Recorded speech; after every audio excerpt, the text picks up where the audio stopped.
noite, irmãos, que a graça e a paz do Senhor seja conosco. Possamos render a Ele um culto agradável nesta noite. Hoje o culto é dirigido pela Sociedade Auxiliadora da Igreja. E nesse momento nós vamos cantar o hino de número 28, Coroação.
Convido os irmãos a ficarem em pé. Nós vamos ler juntos Romanos, capítulo 11, 33 ao versículo 36. Romanos, capítulo 11, do versículo 33 ao versículo 36. Vamos ler juntos a maravilhosa sabedoria dos desígnios divinos. Ó profundidade da riqueza, tanto da sabedoria como do conhecimento de Deus. Quão insondáveis são os seus juízos e quão inescrutáveis os seus caminhos. Quem, pois, conheceu a mente do Senhor? Ou quem foi o seu conselheiro? Ou quem primeiro viu a ele para que ele venha a ser instituído? Porque dele, por meio dele e para ele são todas as coisas. A ele, pois, a glória eternamente. Amém. Amém. E para continuarmos glorificando ao Senhor, Deus de todas as coisas, vamos ter alguns momentos de louvor com o grupo de louvor.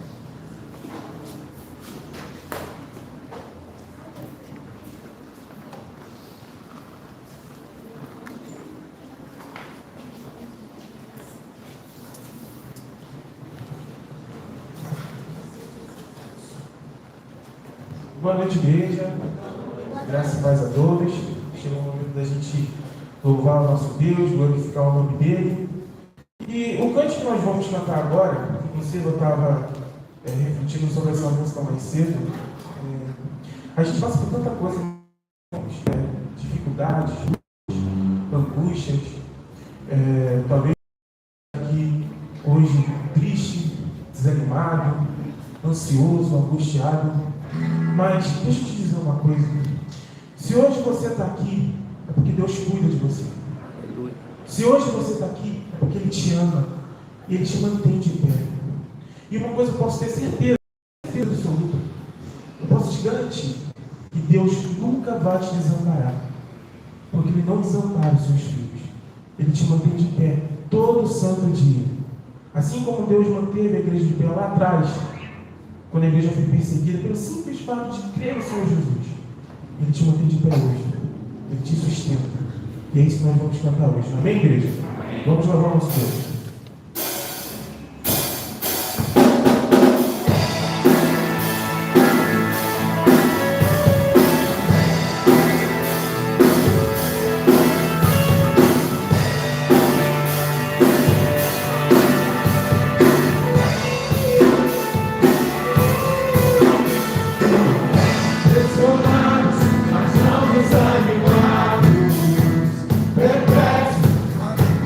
Mas não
quanto Ele é santo. Amém, igreja?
nós nos preparamos agora para o momento de confissão de pecados. Nós vamos fazer a leitura bíblica em Isaías, capítulo 57, versículo 15. Isaías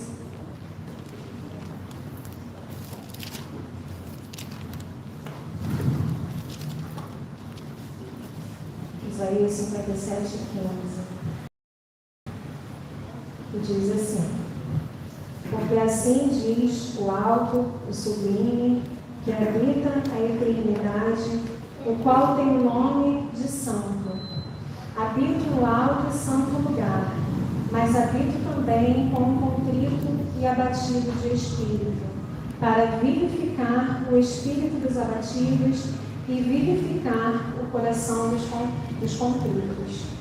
Como é bom nós sabermos que temos um Deus altíssimo, grandioso, que habita no alto e santo lugar, mas habita também nos corações contritos. Neste momento nós vamos ter alguns segundos de oração silenciosa e em seguida eu vou pedir à nossa irmã Elizabeth que faça essa oração de contrição e confissão de pecados.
Nós vamos agora passar o nosso momento de ofertório. Convido o diácono de plantão, esteja presente. E durante o ofertório nós cantaremos o hino 110A, Crer e Observar.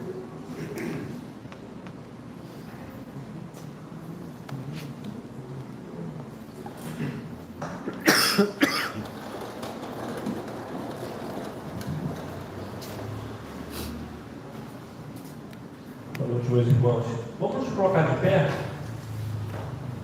e vamos ler a Bíblia em Filipenses 4, versículo 18 e 19. Filipenses 4, versículo 18 e 19. Vamos ler todos juntos? Recebi tudo e tenho abundância. Estou suprido desde que estava pedido e passou as mãos e que me veio de vossa parte com aroma suave, como sacrifício aceitável e aprazível a Deus. E o meu Deus, segundo a sua riqueza e glória, há de suprir em Cristo Jesus cada uma de vossas necessidades. Que nós possamos entregar nosso dízimo de oferta nessa certeza que Deus sempre supre a nossa necessidade.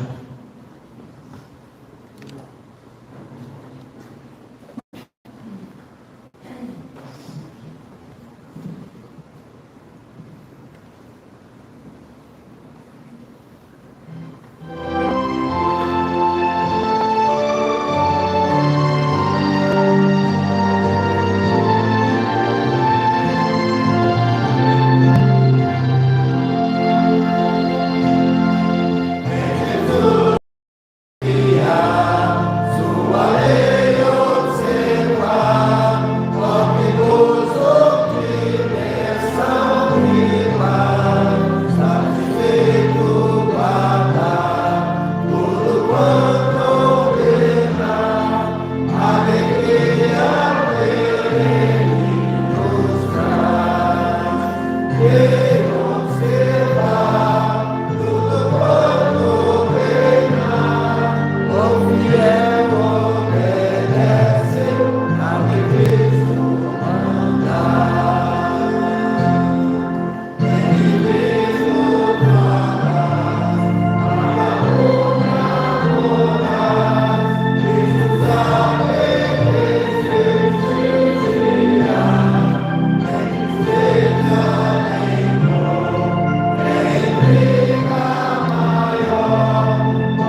Obrigado, Senhor. Obrigado pelo pão nosso de cada dia, Senhor. Receba nossos dízimos e ofertas, Senhor, com um ato de gratidão e principalmente um ato de obediência, Senhor. Assim te oramos, em nome de Jesus. Amém. Amém. Os irmãos podem sentar e a oportunidade está com a Sara.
convido agora as crianças que venham à frente para que estejamos orando para que as crianças possam ir para o culto infantil. E eu vou pedir a Eli, nossa irmã Eli, que esteja orando para a saída das crianças.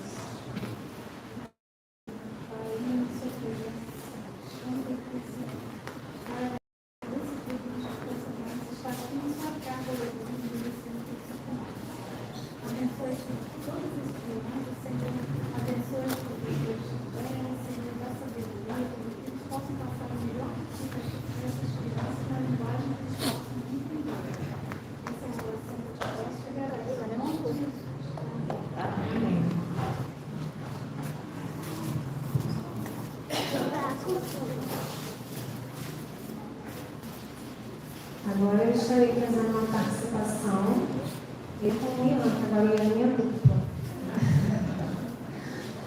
E com a ajuda dos filhos do João.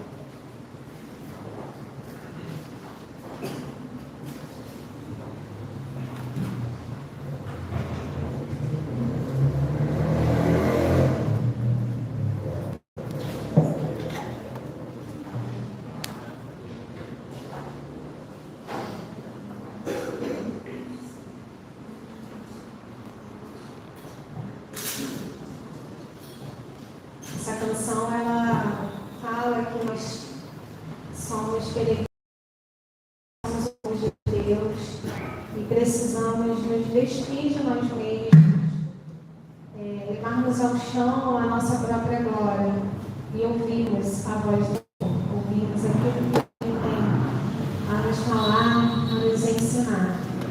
E verdadeiramente nós possamos nos despojar de nós mesmos, do nosso orgulho, da nossa vaidade, dos nossos pensamentos equivocados e que possamos estar atentos à voz do Senhor.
Boa noite, igreja. Graça e paz a todos.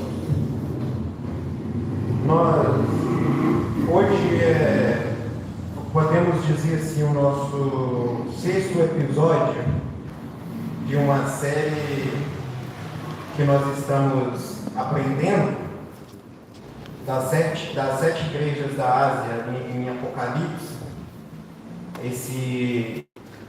A carta que João escreveu para essas igrejas, que ultrapassa o tempo, ultrapassa dias e chega até nós. Então nós vamos aprender como algo que foi escrito para uma pequena igreja da Ásia, atual Turquia, onde fica localizado, que está em ruínas, de como esse lugar.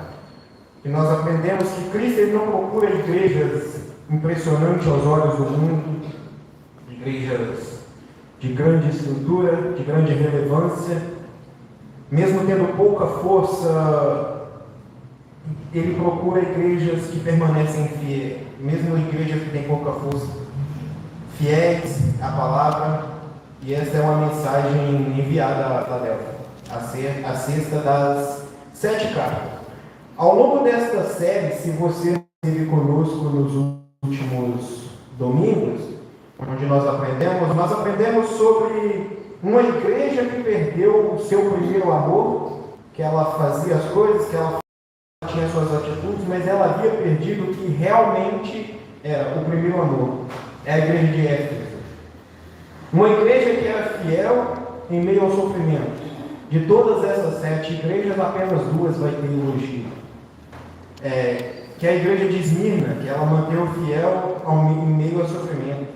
Uma que negociou sua verdade, que é a igreja de Pérgamo. Uma que era tolerante ao pecado, a igreja de Tiatira. E uma que tinha fama de viva, mas era morta, a igreja de Sardes. Nós vamos para uma das poucas igrejas que foi elogiada, a igreja de Filadélfia. E eu convido os irmãos a abrir suas Bíblias em Apocalipse, no capítulo 3, e vamos ler o versículo 7 até o 13.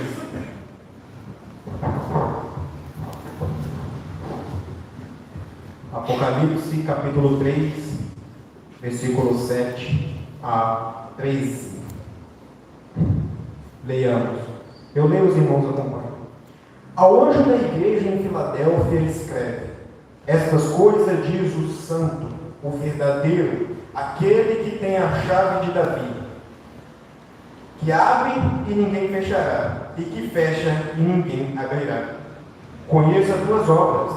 Eis que tenho posto diante de ti, a qual ninguém pode fechar, que tens pouca força. Entretanto, guardastes a minha palavra e não negaste o meu nome. Eis, farei que alguns dos que são sinagoga de Satanás, desde que a si mesmos se declaram justos e não são, mas mentem, eis que os farei vir prostrar-se aos teus pés e conhecer que eu te amei, porque guardastes a palavra da minha perseverança. Também eu te guardarei da hora da provação que há de vir sobre o mundo inteiro, para experimentar os que habitam sobre a terra. Venho sem demora, conserva o que tens, para que ninguém tome a tua coroa. Ao vencedor, falo-ei coluna no santuário, e daí jamais sairá. Gravarei também sobre ele o nome do meu Deus, o nome da cidade do meu Deus, a nova Jerusalém, que desce dos céus, vinda da parte do meu Deus, e o meu novo nome. Em ouvidos, ouça o que o Espírito diz. Texto, o Senhor revelando ali quando João ele estava na ilha de Patmos, e a dedicada à igreja de Filadélfia, ali no momento que ele escreveu. E para nós entendermos isso, é algo muito interessante, porque não sei se os irmãos que estiveram aqui notaram, nós estamos aprendendo sobre essas cartas de Apocalipse, sempre levando para uma forma de reavivamento, de voltar para as Escrituras, de trazer uma igreja mais próxima às Escrituras.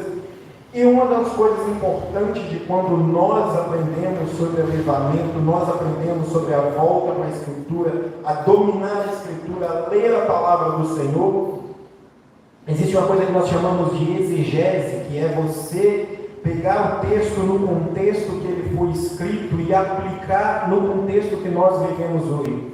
Como uma carta escrita para uma igreja na Ásia Antiga, na atual Turquia, uma cidade pequena, serve para mim hoje na igreja de Piabetá, uma igreja presbiteriana em Piabetá. E é interessante que quando nós falamos de avivamento, nós falamos de evangelismo, nós falamos de abrir as portas, nós precisamos também fazer uma exegese do ambiente a qual estamos, do local a qual estamos, do local a qual nossa igreja está, a sociedade em que vivemos. A forma de evangelismo, a forma de falar para a igreja de Piabetá é diferente da igreja lá no interior de Minas, onde eu nasci, por exemplo. É totalmente diferente. O texto não vai mudar, a escritura não vai mudar, Cristo não vai mudar, mas a abordagem ela muda. E por que eu estou falando essas coisas? Porque quando nós lemos anteriormente as cartas, ela sempre começa com o anjo escreve, sempre vai ter um contexto da cidade para que aquelas pessoas entendam melhor o que está sendo escrito. Jesus, quando ele estava no seu ministério terreno, ele sempre usava o contexto daquela sociedade para que as pessoas pudessem entender o que é. E para que nós possamos entender o contexto pelo qual chegou os anjos, aprender um pouquinho da história de Filadélfia. Filadélfia era uma cidade que foi fundada por Átalo II, e uma das características que tinha é que ele amava muito o seu irmão. E então, uma espécie de presente ao seu irmão, ele colocou o nome daquele, ao conquistar aquele espaço, colocou o nome de Filadélfia, que significava amor fraternal, aquele que ama o seu irmão. E daí o nome da cidade é Amor Fraternal. A localização de, por mais que ela era uma cidade em cima de algumas placas tectônicas que sempre sacudiam em terremotos, vez em sempre as pessoas saíam de suas casas a qualquer sinal, pois ela estava sempre caindo, as estruturas, ela sempre era comum ver naquela cidade casas de parede rachada, e mesmo essa cidade construída nesse ponto, ela também tinha um ponto estratégico gigante, pois ela era chamada de a porta para o Oriente, pois ela ficava localizada. Quem saía do Ocidente para o Oriente teria que passar ali, e então o Império Grego, o Império Romano, posteriormente, usava estrategicamente aquela cidade para meio que ela fizesse o intercâmbio cultural. Por isso que dizia que era uma cidade porta, ela é uma cidade que passava a cultura helênica para o Oriente. A cidade, ela carregava disso, ali falando, e nessa cidade tinha uma pequena igreja situada, que era a igreja de Filadélfia, que sofria. Era uma igreja que tinha um comprometimento com a palavra, que aprendia a usar as cartas anterior dos ensinos dos apóstolos para falar e seguir. Mas ela tinha uma oposição teológica, uma oposição cultural, que era de alguns judeus que se opunham ao ensino. Os judeus daquele lugar, eles costumavam dizer que de verdade era quem seguia a lei, que cristão de verdade, que filho de Deus verdadeiro era aquele que mantinha os ensinos da lei, era aquele que era descendente verdadeiro de Abraão. E é por isso que quando nós começamos a entender, começamos a aprender, que nós vamos meditar aqui quando vemos o início da carta ao anjo da igreja, as coisas ao anjo da igreja em Filadélfia. O anjo, Jesus ele tem esse nome em várias partes da Bíblia, ao que revela a visão a João, ele escreve essas coisas, diz o santo, título divino do Antigo Testamento, o Santo de Israel. Ao usá-lo, Jesus afirma a sua divindade. O início dessa carta, Cristo vai falar de si. Antes de qualquer exortação, Cristo ele dirige os nossos olhos para si mesmo. Uma igreja só encontra forças para permanecer fiel quando ela mantém os olhos em Cristo. E é por isso que quando no início dessa carta, Cristo ele não vai exortá-la primeiro, ele não vai falar, não vai dar promessas para ela primeiro, ele vai falar de si, porque a igreja, porque todo conhecimento, nós estamos aqui, não é porque nós gostamos de sair de casa e ter o compromisso de vir no domingo, eu não estaria fazendo nada em casa, então eu vou para a igreja. Eu vou para a igreja porque quando eu não vou eu sinto aquela falta, mas nós estamos aqui por Cristo, porque entendemos que nós somos falhos pecadores e dependentes dele. E então quando ele fala que ele afirma a sua santidade, o santo, o verdadeiro, não apenas alguém que fala a verdade, mas alguém absolutamente confiável.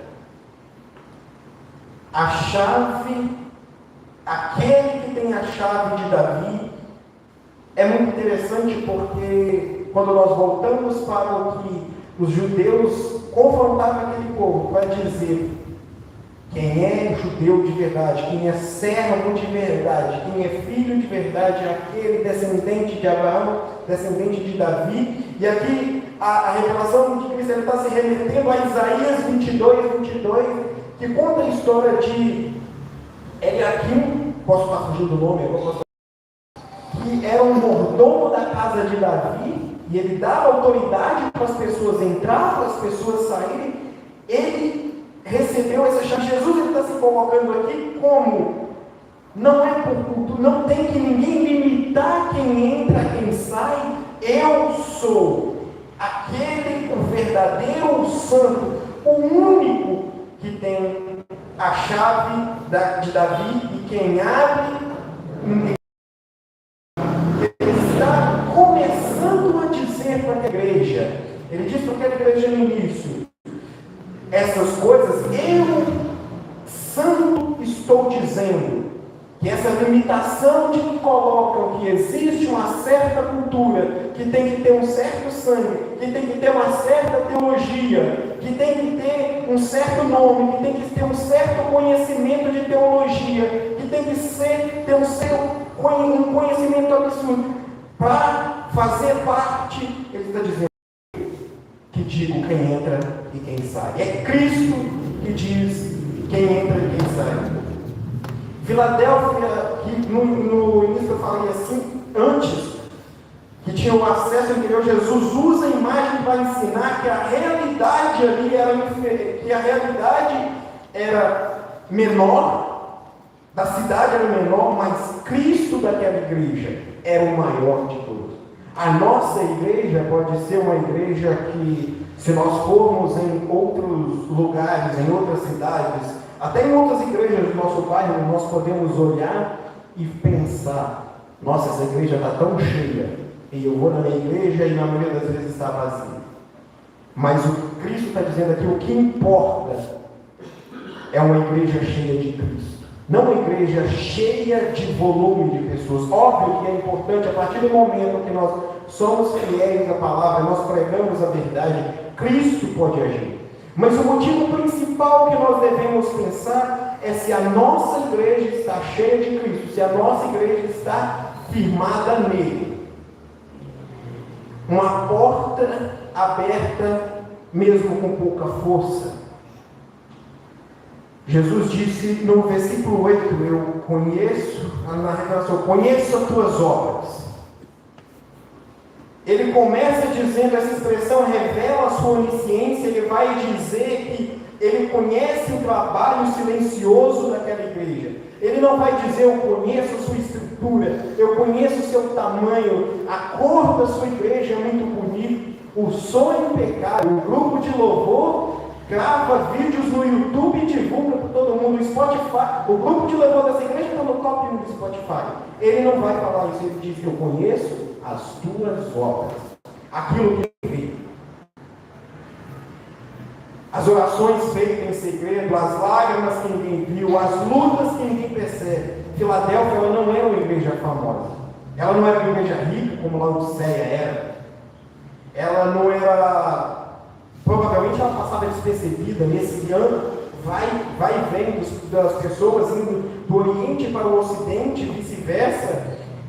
Essa igreja, ela, talvez, as pessoas nem sabiam que ela estava ali. Mas ela jamais passou despercebida por Cristo. O reconhecimento mais importante nunca é das pessoas, é do Senhor da igreja. Talvez nós temos a igreja aqui que fica na Rua Guarani, uma das ruas mais movimentadas de Piedade. Talvez as pessoas vêm, vão, não percebem, mas o que importa é se Cristo está sendo pregado aqui nessa igreja. O que importa não é os movimentos. O que importa não é se ela é uma igreja que está fazendo um alvoroço, não é uma igreja que ela está seguindo as modas da sociedade. Nós não temos uma parede preta, nós não temos uma iluminação preta para atrair os jovens.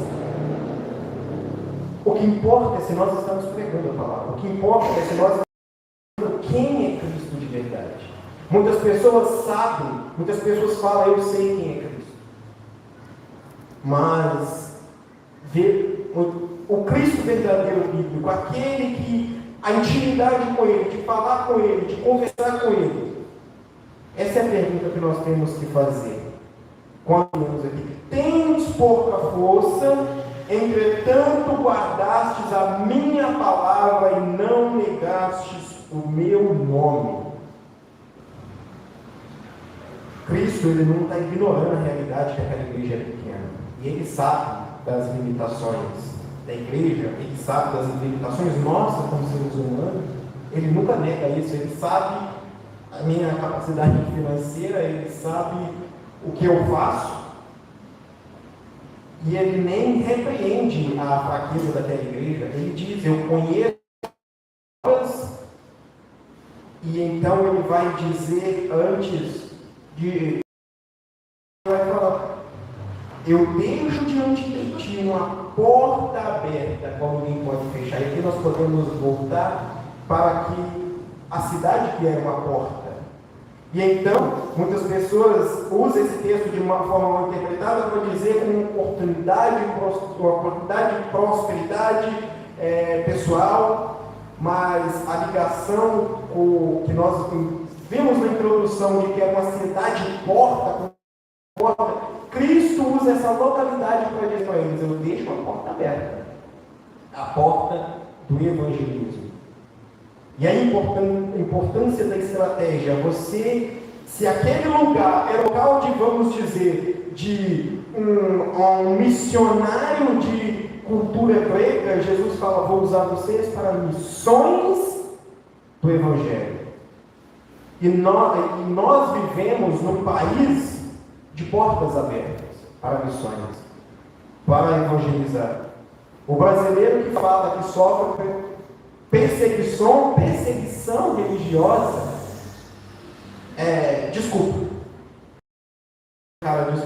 o termo, porque se você estudar, se você for buscar alguns países onde os cristãos, eles literalmente são mortos por pregar o evangelho, às vezes até por ter uma Bíblia. Nós vivemos num país onde nós podemos falar o tempo todo do Senhor. Nós falamos com nossos amigos, nós podemos nós podemos subir em palcos ao ar livre e falar. Óbvio que talvez um dia isso não possa mais existir. Temos perseguições veladas, mas ainda nós podemos falar. Ainda temos essa porta aberta.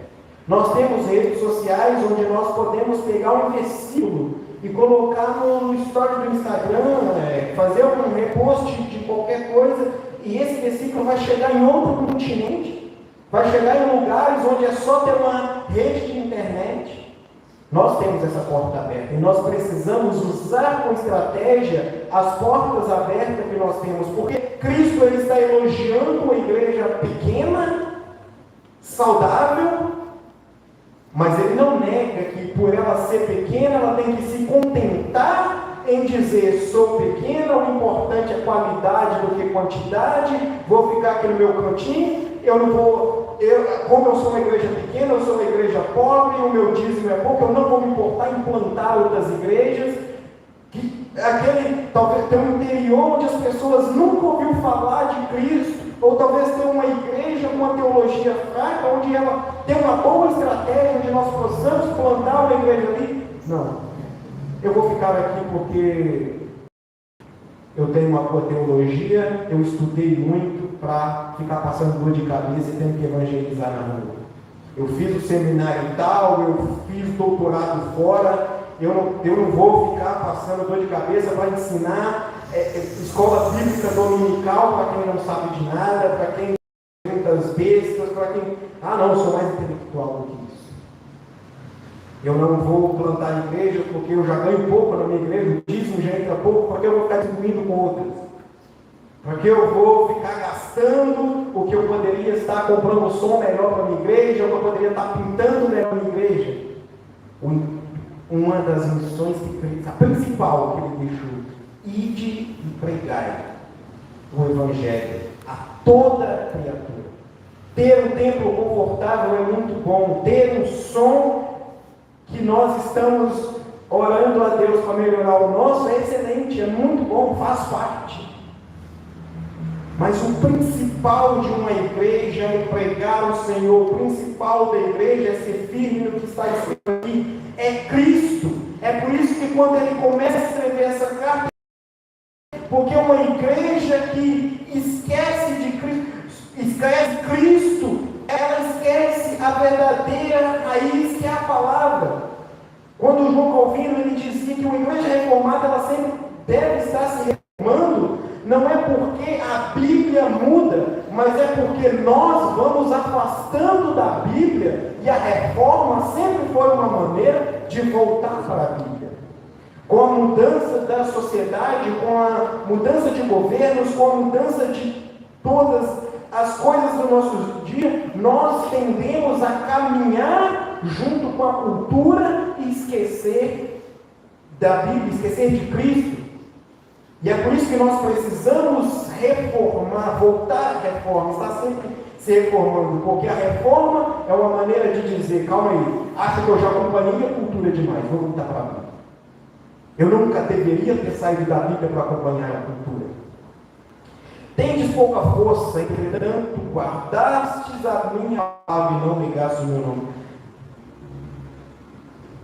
A força da igreja não estava na estrutura dela, não estava na estrutura da cidade, porque era uma cidade que tinha vários terremotos, ela podia cair a qualquer momento.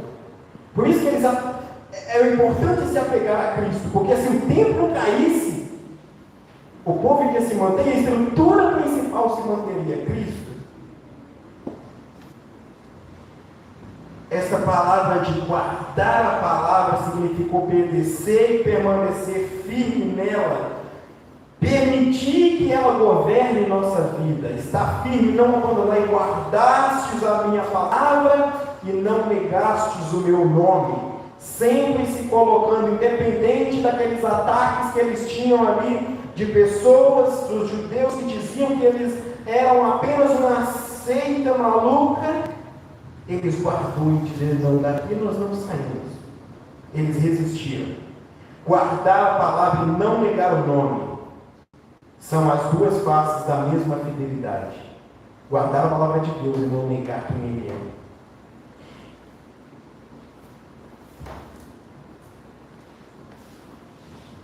No versículo 9, ele vai dizer: eis que farei alguns dos que são da sinagoga de Satanás.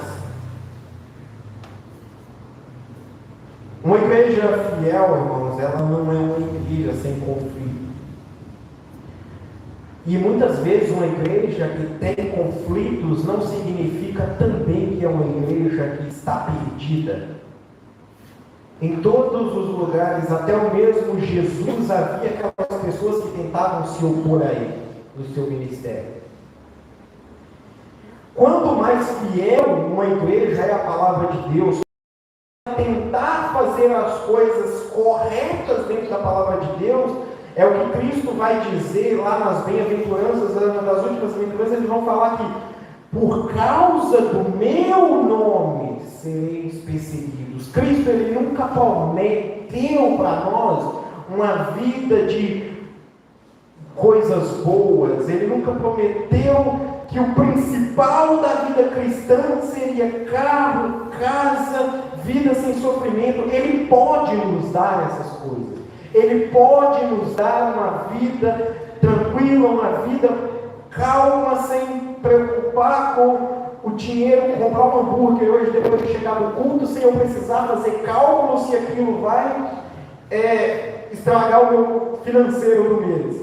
Ele pode nos dar uma vida financeiramente boa, confortável, mas ele nunca prometeu. Ele prometeu o básico ele prometeu. Ele disse que assim como ele alimentava os pássaros do campo, ele nos alimentaria. Assim como os lírios que se vestiam bem, depois eram cortados e jogados no fogo, assim ele nos manteria vestidos. Ele prometeu que o básico ele nos garantiria. Passou disso? Trabalhe para conseguir. E nem sempre ele prometeu também que se você trabalhar, você vai conseguir.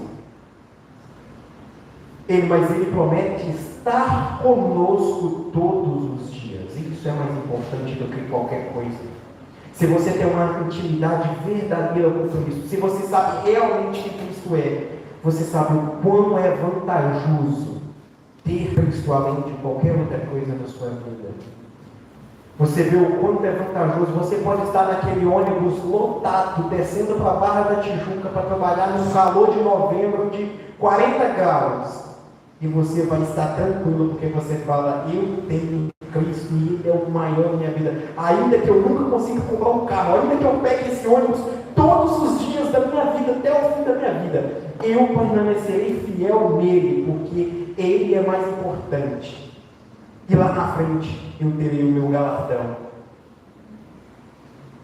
A igreja ali que enfrentava Jesus, ele estava dizendo para eles, daquela sinagoga de Satanás, eu farei alguns do que são da sinagoga de Satanás, que Jesus está dizendo que o problema era judeu, era ser judeu. Nós precisamos ter cuidado com isso, até mais hoje, no período que nós estamos vivendo de polarização política. O próprio Jesus, ele era judeu, assim como os apóstolos, e a igreja primitiva toda era judeu. Mas eles falam daqueles judeus que rejeitaram o Messias e passaram a perseguir a igreja. Que acreditavam que a promessa de Deus era para a raça dos judeus, de sangue, de herança. É nisso que quando nós vamos ler lá nos evangelhos, eles vão ter até uma certa implicância com os samaritanos, que eram hebreus misturados com outras raças. Eles tinham isso de ser judeu, a cumprir a lei de forma correta, e alguns temos, tem que ser sangue puro. E o que Jesus está dizendo é isso. Jesus não tem um povo judeu de Israel perfeito que pertence a ele, não. Ele tem um Israel, todo um povo. É por isso que João vai dizer que, João 3,16, porque todo aquele que nele crê não pereça, mas tenha vida eterna. E aqui muitos vão confundir que todo aquele,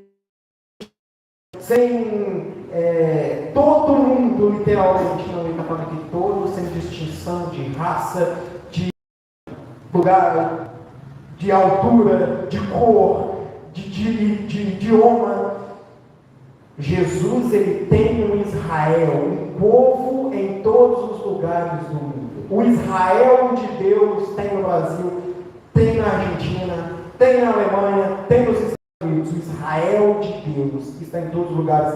essa ideia de que Cristo tem um trabalho diferenciado com Israel, para depois um trabalho diferenciado com nós. Paulo ele vai deixar escrito que éramos uma videira brava, que foi enxertada na videira mansa, e que todos nós hoje temos um só. Deus elegeu povos diferentes em Piabetá, povos diferentes em Tel Aviv, em Israel. Ele elegeu em todos os lugares. Não é porque nasceram ali que eles são a diferença. E é isso que Jesus, esse texto está combatendo aqui.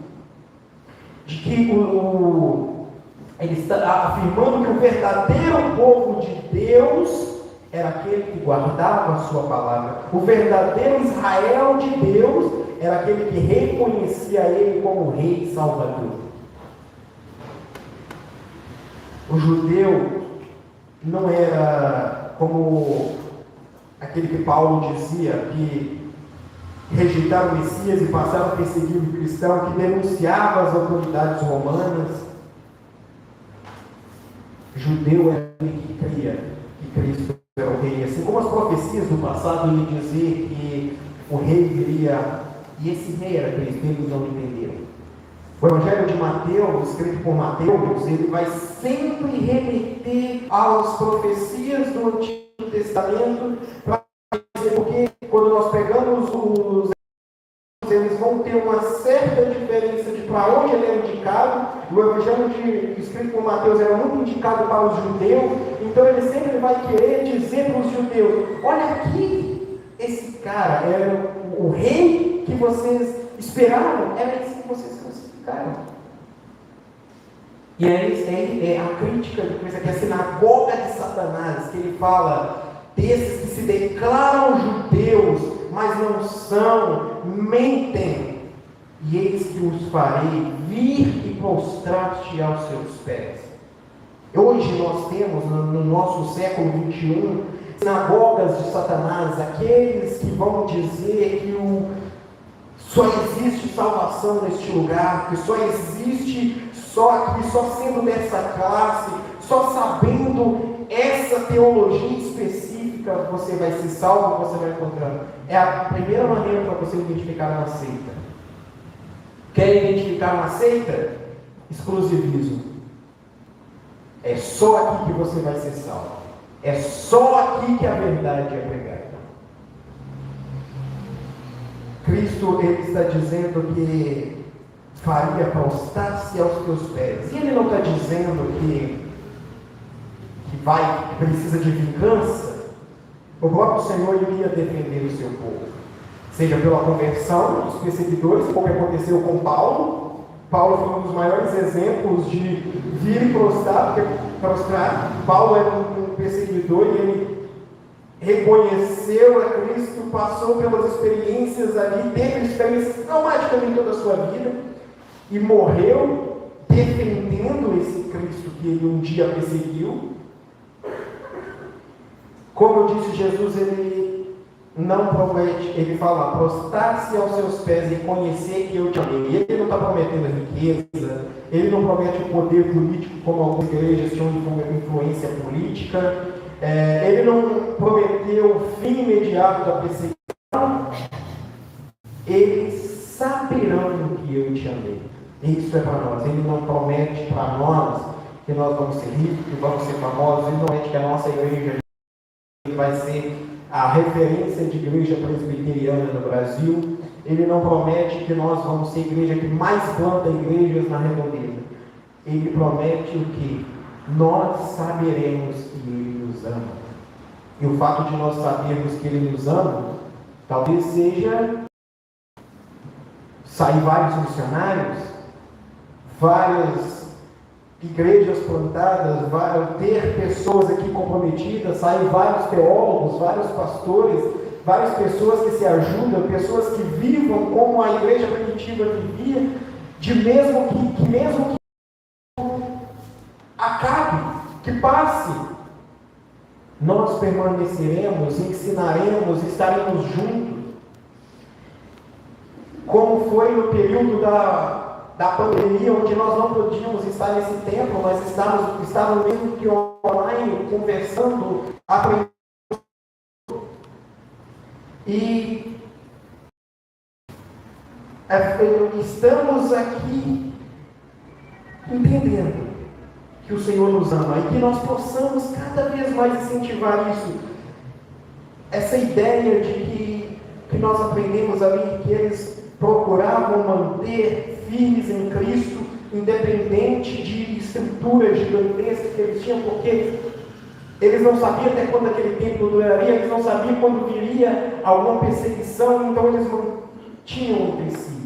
E essa é a importância de uma igreja unida, de uma igreja reunida. No versículo 10 ele disse: porque guardastes a palavra da minha perseverança, eu também vos guardarei da hora da provação que há de vir no mundo inteiro.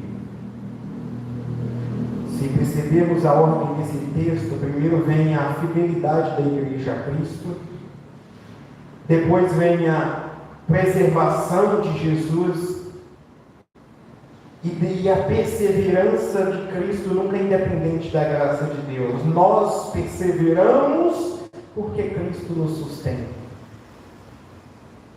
A expressão palavra da minha perseverança pode ser entendida como a palavra que fala sobre o Evangelho que chama os discípulos e permanecem firmes, ou como perseverança do próprio Cristo, quando suportou o sofrimento e chama a sua igreja para fazer o mesmo, persevera. Perseverança, às vezes, nós pensamos que perseverança é manter uma vida estável. As pessoas acham que uma vida estável, ela está sempre... Não, perseverar é sobe, desce, pode cair, você levanta. Mas você está aqui, você persevera. Você sabe que as suas limitações, você sabe aquilo que te fere, você sabe o espinho na tua carne, mas você sabe primeiro que quem te sustenta é Cristo.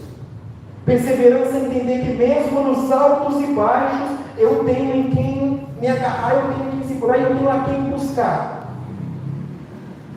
Quanto à hora da provação, existem diferentes interpretações escatológicas aqui sobre esse texto, e algumas referem à tribulação futura, e outras ao período de perseguição. E o princípio válido todos, mas independente da posição adotada, uma verdade que vai sempre permanecer clara: o centro da promessa não é o que iria acontecer na provação. O centro da promessa é que Cristo guardaria durante a provação. É por isso que na briga de escatologia pré-tribulacionista, pós-tribulacionista, milenista, no final das contas vai importar estar em Cristo. E Cristo, ele fala: por guardastes a palavra da minha perseverança, também eu te guardarei da hora da provação que há de vir sobre o mundo inteiro. Ele vai dizer, o foco, como eu falo, o foco também não é se onde o que aconteceu, você vai aparecer. Como eu disse, Jesus, ele nunca prometeu vida fácil, situações fáceis. Ele prometeu estar conosco todos os dias. Nos momentos mais difíceis da nossa vida. Naqueles momentos no momento que nós entendemos, que olhamos para o lado e não vemos, que nós sentimos a nossa maior fraqueza, a nossa maior pequenez. Nós entendemos, e Cristo deixou claro que Ele estaria conosco. Às vezes nós ligamos muito isso a uma provação futura escatológica, mas as nossas provações cotidianas, Deus está. É porque nós costumamos ser calvinistas e crer na soberania de Deus até a dificuldade vir. Quando a dificuldade vem, nós esquecemos que Deus é soberano sobre todas as coisas e que nada foge ao controle dele. Nós precisamos manter a nossa fidelidade com Cristo, perseverar nele. E como João Calvino dizia, nossa perseverança é sempre consequência da fidelidade de Deus para conosco. As coisas andam juntas. Nós perseveramos nele porque ele é fiel conosco. E ele é fiel conosco porque nós perseveramos nele. A expressão os que habitam sobre a terra no Apocalipse, ela vai para experimentar os que habitam sobre a terra. Ele fala que vai mandar uma aprovação para experimentar os que habitam sobre a terra. Nesse termo, os que habitam sobre a terra, ele vai dizer aqueles que vivem de costas para Deus, que colocam a esperança nesse mundo. E ele vai dizer que a aprovação vem para experimentar esse povo, porque é nas provações que mostra quem é o verdadeiro cristão. É na hora da dificuldade que mostra a nossa real fidelidade com Deus. É na hora da derrota que mostra quem realmente luta. É na hora da dificuldade, na nossa vida, na hora da dificuldade que é revelado o verdadeiro pai, o verdadeiro irmão. É na hora da dificuldade que o verdadeiro amigo se revela. E é na hora da dificuldade que o verdadeiro cristão aparece. Porque o verdadeiro cristão ele aparece não por força dele, mas é porque ele perseverou em Cristo. E ele entendeu o que Cristo falou lá no início. Ele é o Senhor principal de nossas vidas. Ele é o principal da igreja. Nossa segurança nunca esteve na estabilidade da circunstância. A nossa segurança ela está em Cristo quando Ele diz: eu vos guardarei. O que tem que nos mover é o louvor que nós cantamos no início. O que nos move é em que nós cremos, é em quem nós cremos. É Ele que nos move. O que nos move não é nossa força, não é nossa teologia, não é nosso entendimento de Bíblia. O que nos move é em quem nós cremos. É Cristo que carrega essa igreja. Não caminhamos pelo que vemos que somos, nós caminhamos porque Cristo tem nos suportado. E se a tribulação, se a perseguição não parou a igreja, é porque Cristo a manteve firme. Filadélfia mudou de nome, Filadélfia caiu. Filadélfia hoje, se você for na cidade, se eu não me engano, da Suíça, que chama Alecir, é um nome todo diferente. Você vai ver algumas colunas, se você procurar no Google, você vai ver algumas colunas dessa igreja. Essa igreja acabou, passou, tudo vai passar, mas o que permanece é Cristo. As escrituras elas acabam, o povo acaba, e o que permanece nós não vivemos, porque somos Igreja Presbiteriana do Brasil, porque temos uma estrutura. A maior estrutura que tem uma igreja é Cristo, e é a Bíblia que nós seguimos. Ela é a principal e é a principal. Outras igrejas existiram, outras denominações existiram, outros teólogos existiram, outros pastores existiram. Tudo passou. E o que manteve foi a palavra do Senhor. Conserva o que tens. Eis que venho sem demora. Conserva o que tens para que ninguém tome a tua coroa. Venho sem demora. Não significa que Cristo voltaria 10 dias, naquele período ele já tinha passado. Não significa que Jesus voltaria uma semana depois. A ideia é que quando Cristo vier, a sua vida vai ser repentina, sem demora, no tempo determinado por Deus. E a esperança da igreja não é querer saber o dia que Jesus virá, a data, o ano, o contexto geopolítico. O contexto da igreja é que Ele virá. E a nossa esperança tem que estar nisso. Sempre foi o foco da igreja entender que a nossa missão não é ficar dentro dessas quatro paredes, é pregar o Evangelho e mirar na frente, que é a volta de Cristo, e para onde nós teremos nosso corpo glorificado, a vida glorificada. Uma igreja que perde essa esperança, ela começa a colocar esperança nas coisas deste mundo e nas situações deste mundo. Conserva o que tens, que Jesus ele não manda buscar algo novo, Ele manda conservar o que nós temos, Ele manda conservar o que temos, conserva o que está, o que capa. Até o binário. Conserva o que tens. Não é reinventar a roda, não é reinventar a forma de cultuar, não é reinventar o evento. É perseverar no amor, na fidelidade, na forma de evangelizar, de cultuar, de dizer, de confrontar o pecado. Cristo está dizendo, não abandona isso. A igreja está vazia. Não, mantenha a palavra, mantenha o que você tem, mantenha a fidelidade. Eu conheço as tuas obras, sim, eu sei que é pequena, eu sei que a estrutura dessa igreja é pouca, eu sei que vocês podem ter dificuldade, mas conserve isso que tem, continue pregando, continue falando de Cristo, continue insistindo, continue cantando, continue ensinando na EBD, continue tendo foco em Cristo. Não precisa reinventar a roda. Para que ninguém tome a nossa coroa.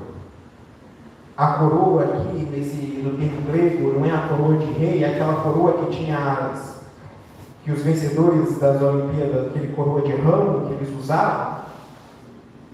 Ela era dada aos atletas um símbolo de recompensa. E não quer dizer que é uma recompensa porque eu alcancei a minha salvação, porque eu tive mérito na minha salvação. É a recompensa de ter crido em Cristo, é a recompensa de crer que só Ele é o autor, é o redentor, é aquele que vive em mim. É a recompensa de você não ter que tomar 1 milhão de remédios para a ansiedade porque você confiou nele. É a recompensa de você não se desesperar, arrancar os cabelos. Existe recompensa maior, irmão, do que você deitar a sua cabeça no seu travesseiro e entender que deito e logo pego no sono, porque Cristo tem cuidado de todas as coisas da minha vida. Existe recompensa maior do que você crer e saber pela fé, entender que nós somos salvos, que a nossa salvação foi garantida por Cristo na cruz do Calvário. Existe recompensa maior que essa. E isso é só uma pequena experimentação do que nós vamos viver no dia que Cristo voltar em Jerusalém Celestial. É a profecia que Cristo vai fazer para finalizar. Venham sem demora, conserva os que tem, para que ninguém tome a tua coroa. Conserva a palavra para que ninguém tome essa certeza de salvação. Para que ninguém tome essa tranquilidade, para que ninguém tome esse desejo de servir ao Senhor. Ao vencedor falei uma coluna do santuário de Deus. Isso aqui é muito interessante para o contexto daquele povo. Um pessoal que vivia numa cidade, que vivia chacoalhando, que vivia quebrando tudo por terremoto. Jesus Cristo fala assim: farei de vocês uma coluna. Talvez o povo nem sabia o que era ser uma coluna que nunca caísse. 17 depois de Cristo, teve um terremoto ali onde a cidade de Filadélfia se destruiu totalmente. E Jesus vai e fala: você será uma coluna e jamais sairá daqui.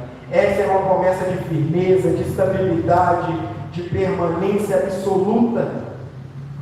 Ele está dizendo que na Nova Jerusalém você não precisa fugir de casa com medo de terremoto. Eu ali colocarei uma coluna que você não precisará mais fugir. Você estará firme, fixo, sem estabilidade. O nome de Deus será gravado. Na cultura antiga, irmãos, escrever o nome em algo significava prosperidade, propriedade. E Cristo, ele usa essa linguagem naquele contexto para dizer que o seu povo, ele pertence definitivamente a Deus. Quando nós aprendemos a doutrina de salvação, nós fomos selados por Cristo. Está selado, nós pertencemos a Cristo e ninguém pode quebrar esse selo. Nós pertencemos definitivamente a Deus. Esse sinal de que o nome foi gravado é pertencimento, proteção, identidade. Nós aprendemos na escola bíblica passada sobre identidade. E às vezes o Lucas ganhou dando aula para a gente lá na nossa sala, na classe externa, e ele perguntou para cada um de nós como nós nos identificávamos, se nós falássemos de nós, muita gente nem sabia. Engraçado que até a pessoa falou, é o que fulano diz. Até falsa identidade. Mas a nossa identidade é Cristo. Nós vivemos por Ele, nós fazemos o que Ele faz. Não mais vivo eu, mas Cristo vive em mim. E agora que eu vivo pela fé. Um cristão ele não precisa buscar identidade nesse mundo, ele precisa ficar nessa esquizofrenia de hoje uma coisa, amanhã outra, eu me identifico disso, daquilo, eu tenho que preencher, eu tenho que estar nessa bolha, porque essa bolha acredita no que eu acredito. Ah, mas essa bolha aqui já tem uma coisa que me ofende, então eu vou para essa bolha. Não, a nossa identidade está em Cristo. E quando a nossa identidade está escrita em Cristo, nós estamos nessa coluna do santuário onde nós não chacoalhamos para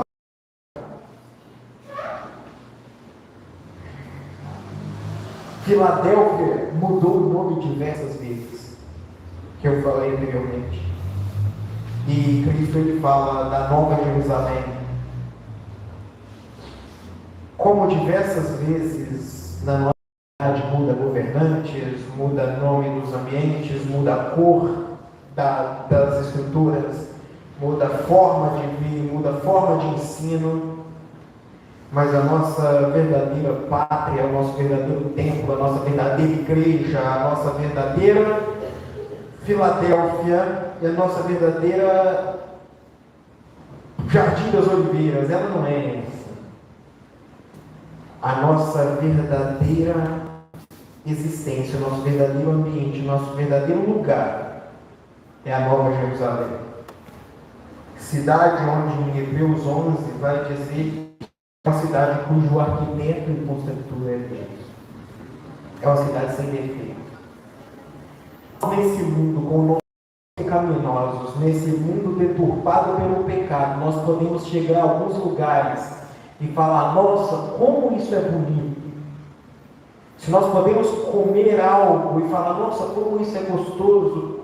Naquele dia de calor, você pega um sorvete, um açaí, eu nem sei se você gosta disso, mas imagina a comida que você mais gosta de comer, imagina o lugar que você mais gosta de ir, imagina esse momento. Se nós, nesse mundo pecaminoso, com esses olhos pecaminosos, podemos ver algo bom, imagine um mundo onde não haverá pecado. Porque tudo que há de ruim nesse mundo, tudo que há de destrutivo nesse mundo é o pecado. É nisso que nós temos que focar. É aí que nós temos que mirar. Viver a nossa vida, trabalhar, conquistar as nossas coisas, educar os nossos filhos, amar as nossas esposas, a esposa amar os seus esposos, mas seguir vendo que tudo isso de bom é um experimento de algo grandioso que está por vir. E então Cristo vai dizer, eu vos dou sobre ele o nome de Deus, o nome da cidade, a Nova Jerusalém que desce do céu, vinda por parte do meu Deus, e o meu nome.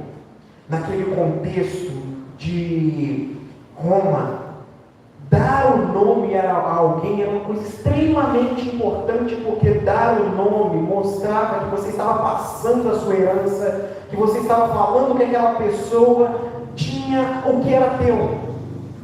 É por isso que quando Paulo ele escreve aos Romanos, que fala que aquele que foi salvo foi dado o direito de ser filho adotivo, porque o pai de sangue naquele contexto romano, ele poderia nascer o seu filho e ele dizer que não queria.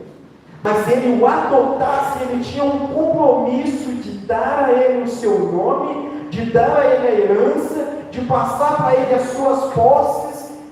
E é por isso que quando Cristo ele vai dizer aqui, ele fala, e o meu, darei que você parte, ele vai finalizar dizendo, e o meu nome. Ele promete compartilhar a sua glória conosco, a sua herança conosco, ele se torna o nosso irmão mais velho. Ele diz que nós teremos participação plena na comunhão com ele. Naquele mundo glorificado. O que hoje nós conhecemos apenas pela fé será experimentado plenamente face a face.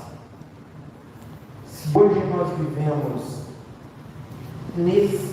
entendendo nessa fé, entender que Cristo ele venceu por nós, que nós somos adotados por Ele, a herança um dia nos pertence. Então,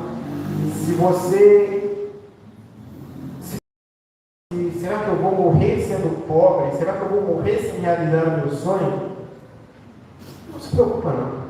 Você tem uma herança muito grande pela frente. Herança a qual ninguém nesse mundo nunca teve. Que os olhos nunca viram, o coração nunca sentiu. Deus preparou para cada um de nós. E para finalizar, quem tem ouvidos, ouça o que o Espírito diz às igrejas. E aqui ele vai dizer que as igrejas, que ele falou para todas as igrejas, desde aquela 7 até nós hoje. Com esse versículo, ele encerra a carta de Filadélfia. À primeira vista, pode parecer que é uma conclusão repetida entre todas as cartas, mas esse é um chamado solene e universal para todos nós. Observe que Jesus não disse: ouça o que o Espírito diz à igreja de Filadélfia. Embora escrita para essa igreja específica, essa mensagem ela ultrapassou limites, ela ultrapassou gerações, ela está chegando aqui na Igreja Presbiteriana Jardim das Oliveiras, falada por mim, que falo rápido, acelerado, talvez você não esteja entendendo o que eu estou falando. Essa carta, ela é para todos nós, seja igreja, seja nós pessoalmente, individual. Ter ouvidos não significa simplesmente escutar o som, significa possuir um coração disposto a receber a palavra. É possível ouvir um sermão inteiro e nunca ouvir a voz de Cristo. É possível conhecer muita teologia e manter espiritualmente surdo. Na Bíblia, ouvir sempre envolve obedecer, guardar. E a verdadeira pergunta que nós devemos fazer não é se eu gostei da mensagem, eu vou obedecer o que Cristo falou.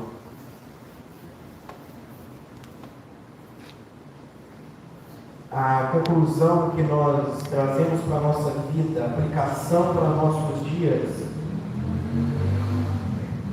passou um tempo para acelerar, é que uma igreja ela pode ser pequena, ela pode ser frágil, ela só precisa ser fiel. Não há demérito a igreja ser pequena, não há demérito a igreja ter uma estrutura básica, ela só tem que ser fiel. Cristo pede por fidelidade, não por tamanho.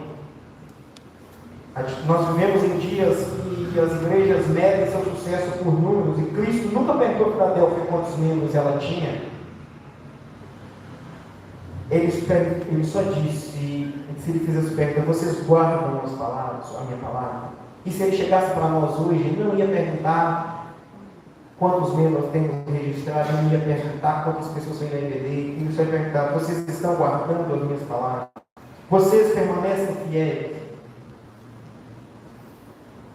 Uma igreja pequena, irmãos, ela nunca é insignificante quando ela pertence ao Supremo Salvador. A nossa esperança, ela está naquele que governa. A nossa esperança nunca esteve na nossa força, nos nossos próprios braços. E o chamado continua sendo o mesmo. Permaneçam de pé em Cristo. E que nós, irmãos, quando Cristo olhar para cada um de nós, nossa igreja, e ele olhar para mim, olhar para você, que ele possa dizer: eu conheço as tuas obras, e eu sei quem vocês são, eu conheço as suas limitações, eu conheço a tua fraqueza, eu sei que você chora, eu sei que você ora, sei que você tem dificuldades, eu conheço aquele pecado que você luta todos os dias contra. Conheço muito as suas limitações. Eu sei que você busca melhorar todos os dias e você acha que você não consegue. Porém, você nunca negaste o meu nome. Você nunca me negou. Essa é a melhor coisa que nós podemos ouvir de Deus. E é a melhor coisa que nós podemos ouvir. Que nós possamos, no dia do juízo final, chegar a Ele e falar que por manter a nossa fé nele,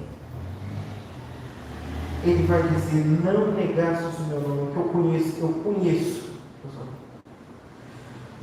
E Ele vai dizer: muito bem, servo bom e fiel, entra no gozo do teu Senhor. Acho que esse é a melhor coisa que nós possamos ter na nossa vida. Não é o reconhecimento desse mundo, não é uma cidade com o nosso nome, uma rua com o nosso nome.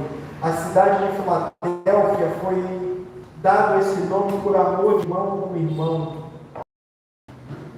Mas que nós, ao chegarmos no Santo dos Santos, que o nosso nome, que o lugar que nós estivermos seja porque a única coisa do nome é que ele está no livro da vida, que nós possamos experimentar e viver, não é experimentar e viver para sempre o que Cristo tem nos preparado. Que possamos ansiar por isso, que possamos perseverar, manter firme. Essa é a mensagem de Deus para nós hoje. Amém.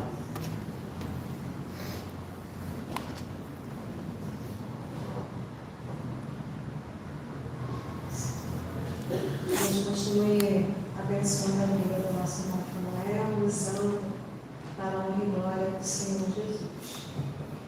Eu gostaria de dar alguns avisos aos irmãos. No próximo sábado, teremos o culto de gratidão a Deus pelo aniversário da nossa União de Crianças, a nossa UCP. Estará completando 50 anos de serviço ao Senhor.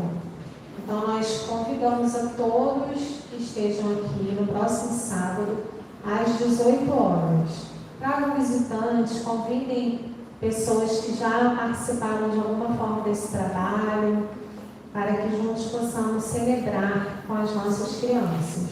E os irmãos que desejarem fazer alguma contribuição para a festa das nossas crianças, procurem a liderança da UCP, podem procurar a Neiva, Suelen, Clarissa, Eni, falem com elas, que com certeza vai ter muito o que você colaborar.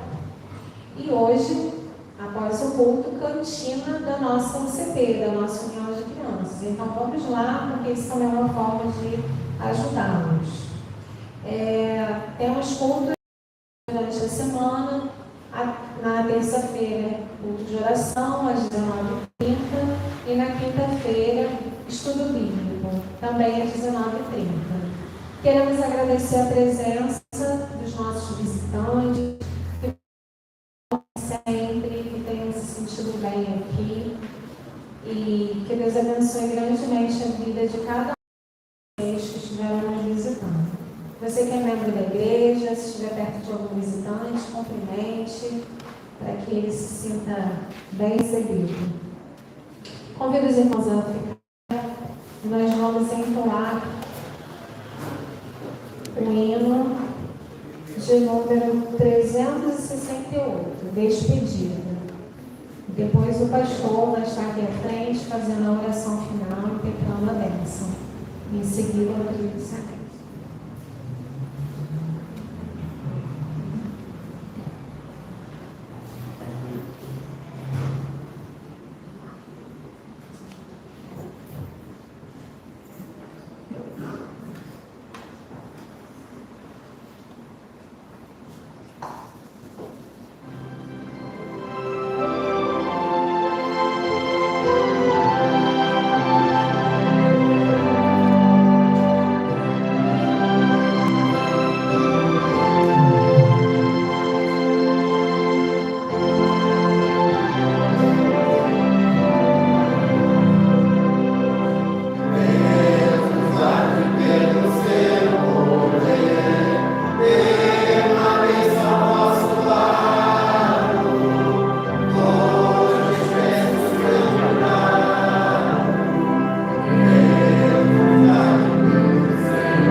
pelas nossas famílias. Nós estamos estudando a nossa confissão de fé. Então, esteja conosco também às 19h30. Nossos visitantes são nossos convidados. Vamos orar. Senhor, obrigado por essa noite, por casa, muito obrigado por esse privilégio, porque o Senhor tem sido o Deus desta igreja, o Senhor tem conduzido o teu povo, e nós rogamos ao Senhor que continue, ó Deus, nos dando a direção, continue, ó Deus, nos conduzindo, ó Deus, nessa caminhada cristã, e que em momento algum, Pai, nós vamos desligar do Senhor. Guarda o teu povo nesta semana, dá-nos, ó Deus, uma semana abençoada pelo Senhor, próspera. Tudo que viermos a fazer, ó Deus, que haja sempre, ó Deus, a tua aprovação e que a tua mão bondosa esteja sobre nós. Muito obrigado. Nós te agradecemos em nome de Jesus. Que a graça do bondoso e Salvador Jesus Cristo, que o grande amor de Deus, nosso eterno Pai, que as doces e eternas consolações do Espírito Santo, que a comunhão bendita e a proteção poderosa do Senhor esteja sobre todos e com todos permaneça, não só hoje, mas para sempre.